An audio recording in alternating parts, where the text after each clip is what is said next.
નમસ્કાર, ગરવી ગુજરાત સાથે હું છું ધ્રુવેશા. આપની સાથે સમાચારોની શરૂઆત કરીએ. અમરેલીના લીલિયામાં ભાજપ નેતા વિપુલ દુધાત અને ડીવાયએસપી ચિરાગ દેસાઈ આમને સામને આવી ગયા છે.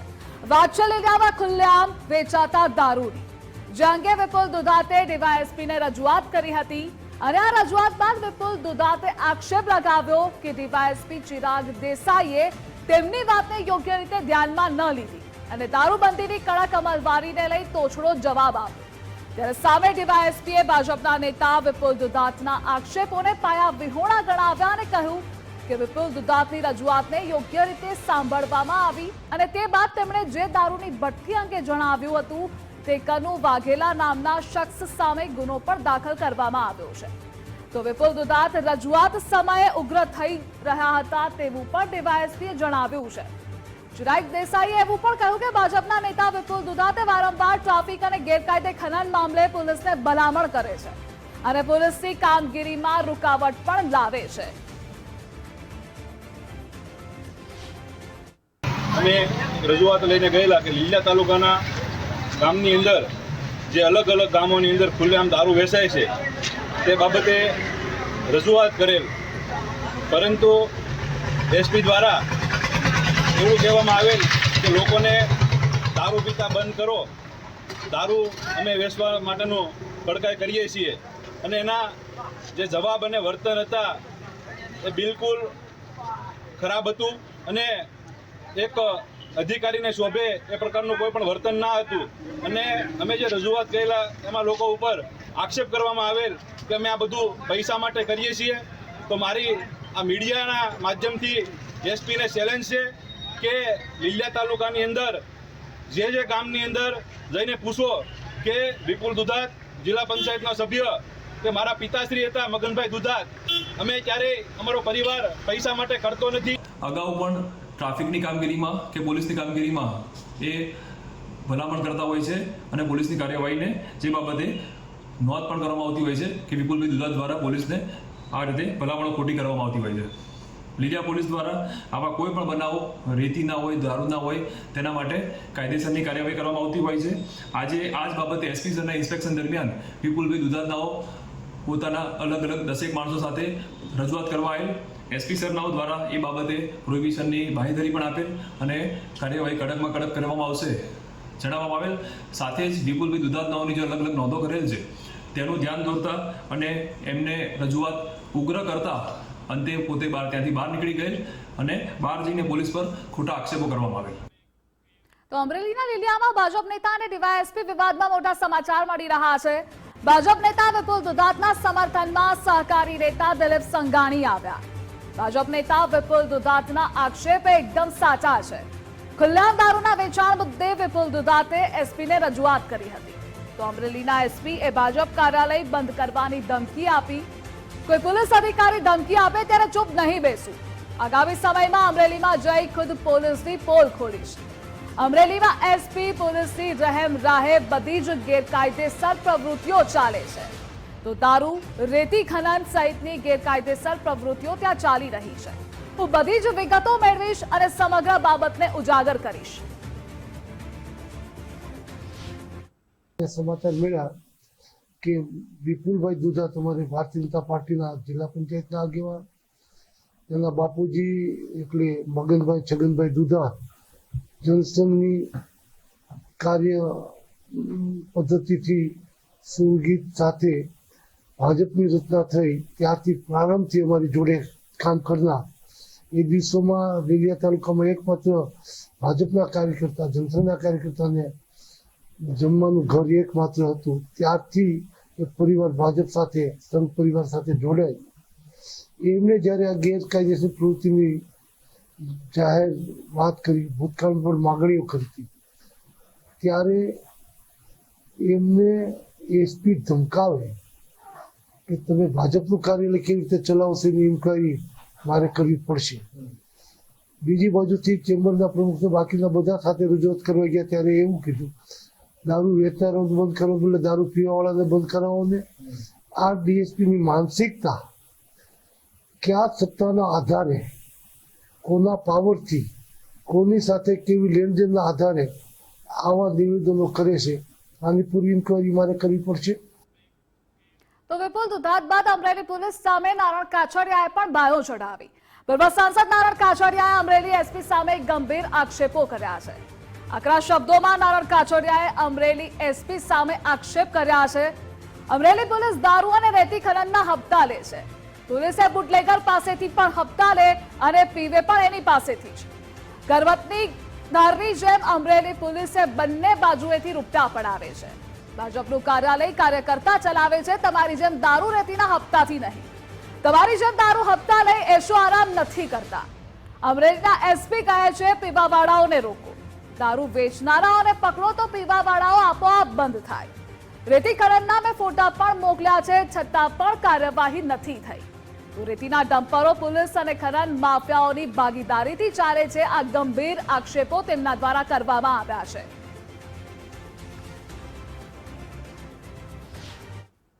કે પાર્ટી કાર્યાલય ભારતીય જનતા પાર્ટીનો કાર્યકર્તા પોતાની જાતે ચલાવે છે.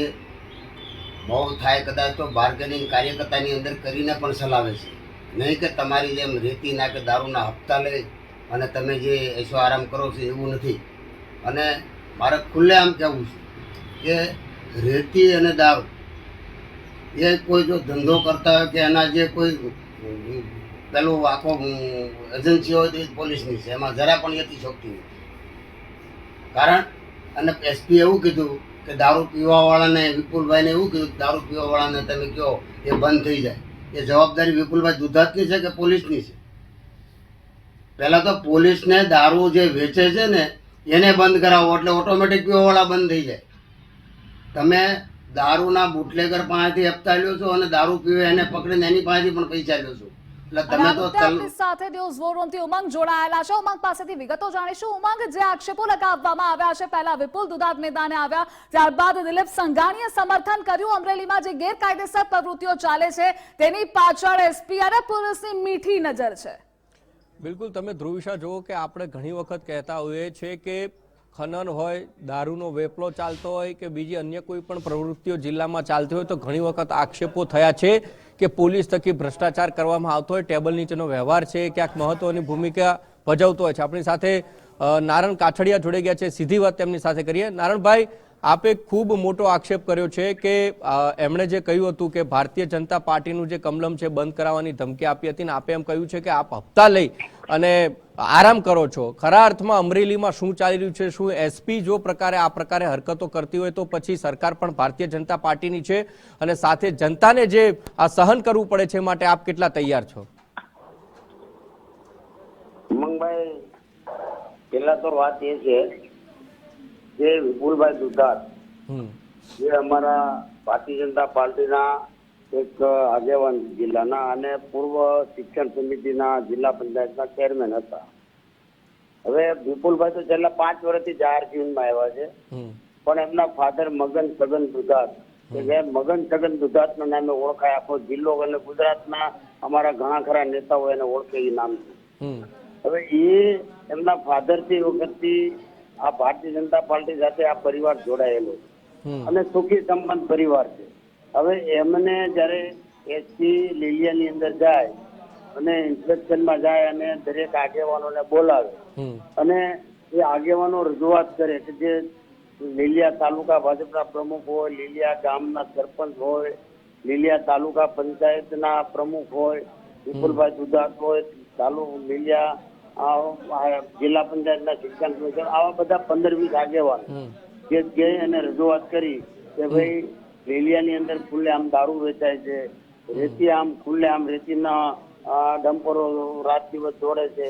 તો આ બધું વાત કરતા હતા તો એસપીએ સીધું જ એમની સામે ગરમ થઈ અને એવું કીધું કે આ બધી વાત છોડો, રેતી કે તમે રેતીના ડમ્પર ચલાવો તો તમારા ગામમાં રેતી એનો સ્ટોક વિરોધી તમારો છે.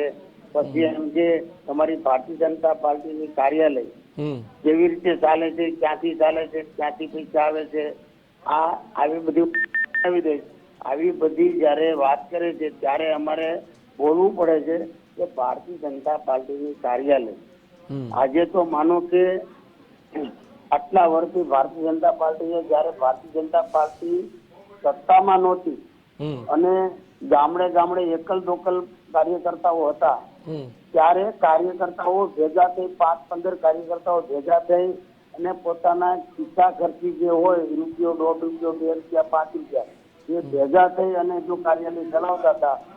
અને આજે તમને એમ કહો કે તમારી કાર્યાલય ક્યાંથી ચાલે, કેવી રીતે ચાલે. આજે આ માણસ છે ને સુખી સંપન્ન માણસ. નારાયણભાઈ, આપણે એવું કહી શકીએ કે જિલ્લામાં હવે અધિકારીઓ રાજ કરી રહ્યા છે ને અધિકારી રાજના કારણે આ બધું પ્રજાને નેતીઓને ભોગાવવાનું આવે છે.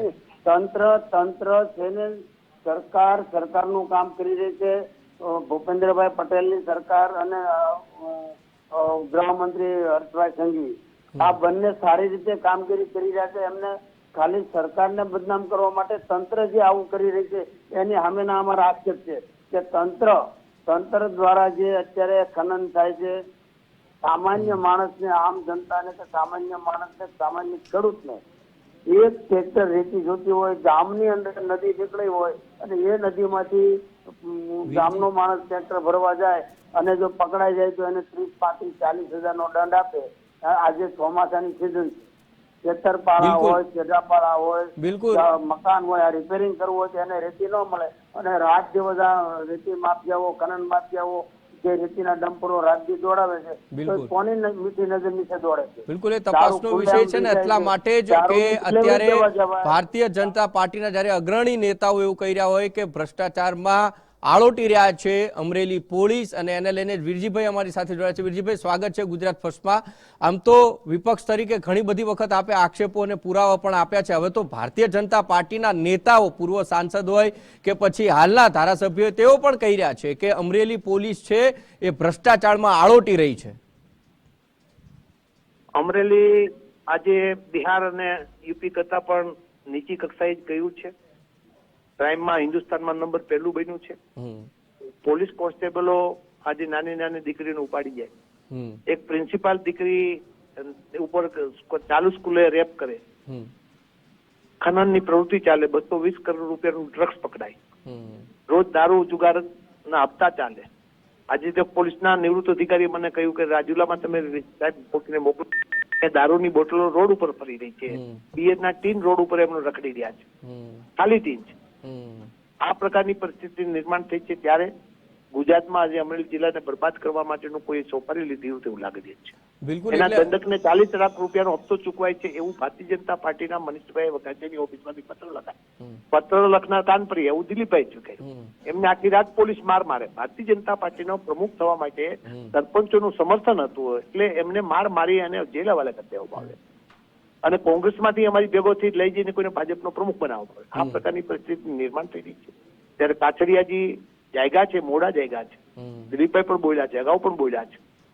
આ જિલ્લામાં તો ક્રાઇમ રેટ વધતો જાય છે, દિન પ્રતિદિન વધતો જાય છે. નિલીપ રાય ગયા પછી હિમકરસિંહ આવ્યા ત્યારે ક્રાઇમ રેટમાં નંબર 1 બન્યું છે. આજે રાજકોટ જિલ્લાની ભેગી જોઈન કરી છે. અત્યારે હવે સંજય ખરાત આવ્યા છે. સંજય ખરાતને તો કોઈ સિવિલ કોડ નથી, એને તો ભાજપનો ખેસ પહેરી ફરવું જોઈએ એવું મને. આજે અમરેલી જિલ્લામાં જે પ્રકારની પરિસ્થિતિ નિર્માણ થઈ છે, વિપુલ દુધા જિલ્લા પંચાયતનો સભ્ય જેનું આખું કુટુંબ જનસંઘ સાથે જોડાયેલું ભાજપને ઉભું કરવામાં લીધેમાં કોઈ સત્તા અને ફાંકા ફોજદારી કરતો એનો ધારાસભ્ય કસવાડા રોજ ફાંકા ફોજદારી કરે છે. એના તાલુકામાં આ પ્રકારની પરિસ્થિતિ નિર્માણ થઈ છે. કૌશિકભાઈ રોજ વિકાસની વાતો કરે પણ કોનો વિકાસ? ભારતીય જનતા પાર્ટીની કાર્યાલય ચલાવવા માટે ડીએસપી કેવી રીતે ચલાવે છે મેં વિપુલ દુધાત એટલે જવાબદાર જિલ્લા પંચાયતના સભ્યને પૂછે એનો અર્થ એવો છે કે કૌશિકભાઈને 40 લાખ રૂપિયાનો હપ્તો ચૂકવાય છે, એ સિવાયના પાછા ભાજપ કાર્યાલય ચલાવવા માટે બીજા હપ્તા ચૂકવાય છે એટલે રેતી ખનન ચાલે છે અને એને છૂટ આપી દેવામાં આવી છે. એમાં દિલીપભાઈનું ચાલતું નથી, રૂપાલાનું ચાલતું નથી, ડોક્ટર કાનાબાદનું ચાલતું નથી. આમાં વીરજીભાઈ એવું તો નથી કે મેં તેરી ભી જાનતો ઓર તું મેરી ભી, એટલે એકબીજા ક્યાંક આક્ષેપ પ્રતિ આક્ષેપ ને તેરી ભી ચૂપ ને મેરી ભી ચૂપ ભવિષ્યમાં એવું ન થાય? ભવિષ્યમાં થાય કે કેમ? અત્યારે તો આવું થઈ રહ્યું છે. મેં કોંગ્રેસના આગેવાનો 35 વર્ષથી ભારતીય જનતા પાર્ટીની સરકાર છે. હું વિધાનસભામાં આક્રમક રીતે બોલ્યો છું, પાર્લામેન્ટમાં પણ આ બાબતમાં આક્રમક રીતે. ખેડૂતને આજે ખાતર મળતું નથી. ખેડૂતનો દીકરો રાન પાન છે, 15 પૈસે 50 પૈસે 1 કિલો ડુંગળી અમારી વેચાઈ રહી છે. આ પ્રકારની પરિસ્થિતિ નિર્માણ થઈ છે. ત્યારે અમરેલી જિલ્લાને બરબાદ કરવા માટેનું જો કોઈ સોપારી લીધી હોય તો મને લાગે છે ચૂંટાયેલી પાંખે લીધી છે. ડોક્ટર જીવરાજ મહેતાના સ્વપ્નનો જિલ્લો આજે ભાંગીને ભૂકો થાય છે. સંતો ને મહંતોની ભૂમિનો જિલ્લો, કાઠી દરબારોના નાના રજવાડાનો જિલ્લો, ગાયકવાડનો જિલ્લો, ગોંડલ સ્ટેટનો જિલ્લો, એ જિલ્લો આજે બરબાદ થઈ રહ્યો છે. ને એ બરબાદની સોપારી કોઈ મને લાગે રૂલિંગ પાર્ટીના ચૂંટાયેલા જે છે સાંસદો છે, ધારાસભ્યો છે, જિલ્લા પંચાયતના અમુક સિવાય લોકોએ લીધી હોય તેવું દેખાઈ રહ્યું છે. બિલકુલ આભાર વિરજીભાઈ અમારી સાથે જોડા બદલ. એટલે ધ્રુવિશા, પરિસ્થિતિ એ જ છે કે કદાચ ભવિષ્યમાં આપણે એવું પણ સાંભળીએ કે ભાઈ મેં હમણાં કીધું એમ કે મેં તેરી ભી જાનતો ઓર તું મેરી ભી, એટલે કોઈ કોઈને દોષારોપણ કરે એના કરતા સામસામે એક વખત વાક્ય યુદ્ધ જોડાઈ જાય. પરેશભાઈ આપણી સાથે જોડાયા છે. પરેશભાઈ, સ્વાગત છે ગુજરાત ફર્સ્ટમાં. આ અમરેલીમાં અધિકાર રાજ કે પછી કઈ રીતનું આ શું તંત્ર ચાલી રહ્યું છે? એક બાજુ ડીવાયએસપી એમ કહે છે કે ભાઈ તમારું કમલમ કઈ રીતે ચાલે છે અમને ખબર છે, અને ભાજપના નેતાઓ એમ કહે છે કે તમે ભ્રષ્ટાચાર કરી અને આરામ કરો છો. જી પરેશભાઈ. બિલકુલ, તો કોઈ ટેકનિકલ ક્ષતિના કારણે પરેશભાઈ સાથે સંપર્ક કપાયો છે, પરંતુ એ પરિસ્થિતિની વચ્ચે જ્યારે ફરીથી પરેશભાઈ આપણી સાથે જોડાયેલા છે. પરેશભાઈ, અમરેલીમાં અત્યારની જે પરિસ્થિતિ ઉદ્ભવી રહી છે, પોલીસ કહી રહી છે કે કમલમ કઈ રીતે ચાલે છે અમને ખબર છે, અને કમલમના નેતા એવું કહી રહ્યા છે કે તમે ભ્રષ્ટાચાર કરી અને માત્ર આરામ કરી રહ્યા છો, ખનનની અરજીઓ આપેલી, બધું કરેલું, દારૂ ખુલ્લેઆમ વેચાય છે, આવું ભાજપના નેતાઓ પણ કહી રહ્યા છે. ભારતીય જનતા પાર્ટીના શાસનમાં સરકારીની છત્રછાયા નીચે જ માફિયાઓ બેફામ બન્યા છે. એ ભૂ માફિયા હોય, ખનન માફિયા હોય, દારૂ માફિયા હોય, ડ્રગ માફિયા હોય, જ્યાં જુઓ ત્યાં હાહાકાર છે. અને કોંગ્રેસ પક્ષ તો વર્ષોથી અવાજ ઉઠાવતો આવી રહ્યો છે. આજ ભારતીય જનતા પાર્ટીના અમુક આગેવાનો પણ હવે ખુલીને બહાર આવ્યા. બહાર આવનારા મિત્રોને મારે અભિનંદન પાઠવવા છે, પણ મારે સ્પષ્ટ રીતે એ મિત્રોને પણ કહેવું છે કે તમે જે ભારતીય જનતા પાર્ટી ના લોકોને ચૂંટીને સરકાર બનાવો છો, એ સરકારની અંદર ક્યાંય હપ્તા આપી અને પોસ્ટિંગની પરંપરા ગુજરાતની અંદર શરૂ થઈ, એનું પરિણામ સામાન્ય માણસ ભોગવી રહ્યો છે. ગુજરાતના કોઈ પણ જિલ્લાના મુખ્ય પદ ઉપર બેસનારા અધિકારીઓ એ એડવાન્સમાં હપ્તો ન ચૂકવે ત્યાં સુધી એની બદલી નથી થતી કે એને પોસ્ટિંગ નથી થતું. લાખો કરોડો રૂપિયા ભારતીય જનતા પાર્ટીની સરકારમાં બેઠેલા લોકોને પ્રસાદ નિવેદ ધરી અને પછી પદ લેતા હોય તો એ સ્થાનિક ભાજપના આગેવાનોથી એનું પરિણામ ક્યાંક નેતાઓ અત્યારે ભોગવી રહ્યા છે. મારો સીધો આરોપ ભારતીય જનતા પાર્ટીની સરકારમાં, ચાહે એ પોલીસ તંત્ર હોય, મહેસૂલ તંત્ર હોય કે પંચાયતી તંત્ર, ગુજરાતના એક પણ સુપર ક્લાસ 1 ઓફિસર એ નિવેદ ન ધરે ત્યાં સુધી એને મુખ્ય પદો ઉપર નિમણૂક કરવામાં આવતી નથી. એટલે અધિકારીઓ જ્યારે લાખો કરોડો રૂપિયાના ભાજપ સરકારમાં બેઠેલા લોકોને નિવેદ ધરી અને પોસ્ટિંગ મેળવે તો એને જે રોકાણ કરેલું છે એની ખુલ્લેઆમ વસૂલાત સામાન્ય માણસો પાસેથી થાય. ભૂ માફિયાઓ, ખનન માફિયાઓ, રેતી માફિયા, દારૂ માફિયા, ડ્રગ માફિયા બેફામ બની ગુજરાતની પ્રજાનો કચરઘાણ કાઢી રહ્યા છે. ત્યારે આ વ્યવસ્થાને બંધ કરવી ખૂબ જરૂરી છે, અને અપેક્ષા રાખું કે ભારતીય જનતા પાર્ટીના મિત્રો જેનો આત્રાત્મા જાગે એ જમીની હકીકતો લઈ અને એની સરકાર સામે આ લડાઈ લડવી જોઈએ. મને વિશ્વાસ છે મારા સહિત આખા ગુજરાતનો કોંગ્રેસ પક્ષ આ સામાજિક દૂષણોની લડાઈમાં ભારતીય જનતા પાર્ટીના લોકો નેતૃત્વ લેશે તો પણ અમે એને મદદ કરવાના છીએ. સવાલ રાજનીતિનો નથી, સમાજની અંદર જે દૂષણો છે દૂષણોને ખતમ કરવા માટેનો છે. ત્યારે રૂપિયા લઈ અને પદ આપવાની વ્યવસ્થા બંધ થશે તો મને સંપૂર્ણ વિશ્વાસ છે કે આવતા દિવસોમાં આવા ભ્રષ્ટાચારી અધિકારીઓ ઉપર પણ લગામ કસાશે. બિલકુલ પરેશભાઈ, આભાર અમારી સાથે જોડાવા બદલ. એટલે ક્યાંક ને ક્યાંક પ્રશ્નાર્થ એ જ થાય છે કે જે આક્ષેપ, સૌથી મોટો આક્ષેપ છે પરેશ ધાનાણીએ એ કર્યો છે કે જ્યાં સુધી પ્રસાદ અને નિવેદ્ય એ ક્યાંક મોટા નેતાઓને ન ધરાવવામાં આવે ત્યાં સુધી એ ક્લાસ 1 ઓફિસર, એ આઈએએસ હોય કે આઈપીએસ હોય, તેમની બદલી નથી થતી. ને એનું કારણ ક્યાંક છે કે રાજ્યમાં અને અમરેલી જેવા જિલ્લાઓની અંદર રેતી ખનનથી માંડી અને દારૂનો વેપલો બેફામ થયો છે. આ પરેશ ધાનાણીનું કહેવું છે કે જો ભારતીય જનતા પાર્ટીના નેતાઓ જો આ વખતે જાગ્યા છે તો લડી લે, અને ખાસ કરીને જે પરિસ્થિતિ ઊભી થઈ છે તો એ પરિસ્થિતિમાં તેમની સાથે કોંગ્રેસના પણ નેતાઓ ઊભા છે તેવું પણ એમનું કહેવું છે. પરંતુ ભવિષ્ય કઈ દિશામાં જાય છે જોવાનું રહે છે. આ પરિસ્થિતિની અંદર જો અમરેલી અંદર ચૂંટાયેલી પાંખના ધારાસભ્ય, પૂર્વ સાંસદો અને નેતાઓ, દિગ્ગજ નેતાઓ જો સામે પોલીસ સામે પડતા હોય ને તેમ છતાં પણ પોલીસ ટસથી મસ ન થતી હોય એનું ક્યાંક મુખ્ય કારણ એક હોઈ શકે કે ક્યાંક એ પોલીસ પણ ક્યાંક નેતાઓનું જાણે છે અને નેતાઓ પણ આ પોલીસનું જાણતી હોય તેવું સ્પષ્ટ લાગી રહ્યું છે. ધ્રુવિશા. જી ઉમંગ, જોડાવા બદલ આભાર આપનો.